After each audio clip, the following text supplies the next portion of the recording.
ashtu si e thash, pas 5 orësh mbledhje me dyert të mbyllura të Këshillit të Imuniteteve ku SPA kërkoi arrestimin e Ballukut dhe deklaroi se ajo ndërkaq rrezikon deri në 35 vite burg, mazhoranca ndërkaq sinjalizoi se nuk do ta votojë kërkesën. Mendoni se do të bllokohet arrestimi i Belinda Ballukut për arsye politike pavarësisht edhe rindërtimit të akuzave ndaj saj? Po,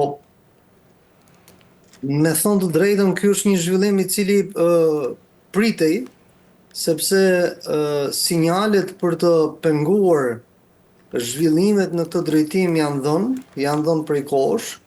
Ka 3 muaj që kërkesa e prokurorisë posaçme degdiset sa në një institucion tjetër. Fakti që kryeministri në vetë të parë mori dhe shfrytëzoi një të drejtë që ja jep kushtetuta për ta replikuar vendimin e prokurorisë në gjykatën kushtetuese, tregoi pozicionin që mban kryeministri i Shqipërisë dhe Partia Socialiste në raport me rastin e zonjës Balluku. Unë gjykoj se lëvizja me disa standarde të ndryshme, gjykoj se tregon panikun në të cilin gjendet kryeministri dhe qeveria, sepse në një farë mënyre ky do të ishte edhe fundi i një qeverisjeje aq sa mund të mbaj një qeverisje në një shtet si shteti shqiptar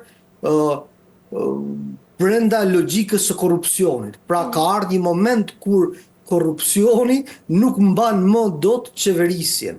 Dhe në këtë kuptim kryeministri do të bëjë gjithçka që kjo të mos ndodh, sepse me fundin e zonjës Balluku mendoj që qeverisja në Shqipëri do duhet të marrë një zgjidhje tjetër dhe zgjidhjet kryesisht të vinë përmes zgjedhjeve të reja dhe duhet i drejtohemi popullit për të riparë këtë model qeverisjeje. Ndaj, mendoj se betejë midis SPAK-ut dhe drejtësisë me qeverinë do të jetë një betejë e vështirë. Mendoj nga ato betejat titanike ku dhëmbët e secilës palë do të mprefen jashtëzakonisht shumë dhe ku rreziku që qeverisja të bie është shumë i lartë. E qartë, profesor, nga ana tjetër, si shpjegohet që rreziku prej 10 vitesh pra që ishte në fillim, çështja tashmë ka arritur në këtë nivel penal kaq të rënd, pra ku kërkohen 35 vite burg? Po sepse zonjës Balluku çdo veprim që kryen që nga çasti kur prokuroria ka kërkuar heqjen e imunitetit të saj, i verifikohet. Pra ajo është nën përgjim, sepse është një person nën hetim dhe prokuroria i ka procedura standarde për çdo qytetar dhe aq më tepër për një funksionare të lartë publike e cila kryen përditë veprimtari dhe kjo ka qenë arsyeja sepse është kërkuar heqja e imunitetit të saj dhe pezullimi i saj nga detyra që të mos ketë të drejtën të vazhdojë të ushtrojë presionin qoftë institucional, qoftë dhe informal, siç ka rezultuar. Kështu që për këtë arsye, zonjës Balluku çdo ditë që qëndron në atë detyrë, çdo ditë do t'i shtohen akuzat dhe çdo ditë do t'i shtohen vitet që kërkohen nga prokuroria, sepse është një pozicion, një funksion publik me rrezikshmëri të lartë në drejtim të akuzës, në kuptimin e ndërhyrjes dhe të intimidimit të personave, të ndryshimit të dokumentacioneve, të po them implikimit të njerëzve dhe palëve të tjera, pra është një procedurë standarde, prandaj kërkohet heqja e imunitetit të saj. Zgjatja çdo ditë e më shumë do të thotë rritje e numrit të viteve që do të kërkojë prokuroria për zonjën Balloku. Kjo është, me sa duket, një variabël që po funksionon në raport me prokurorinë, por qeveria shqiptare nuk pranon, kryeministri në vetë të parë nuk e pranon këtë lloj pozicionimi për arsyet që thash më lart. E qartë. Profesor, nga ana tjetër, prokurorët kanë pretenduar se Belinda Balluku ka intimiduar dëshmitar më datën 20 nëntor 2025 dhe se persona të tjerë kanë ushtruar presion në emër të saj.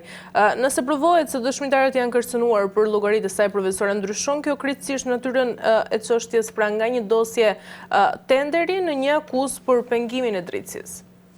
Po, sigurisht. Shiko, ato të gjitha do të shkojnë së bashku, dhe prandaj rëndohet akuza. Të gjitha shkojnë së bashku, por e di çka, cili është problemi ynë, pra për të ikë vetëm thjesht nga rasti konkret, po për të analizuar në gjithë çfarë ka ndodhur në këto 35 vite thuajse demokraci në Shqipëri.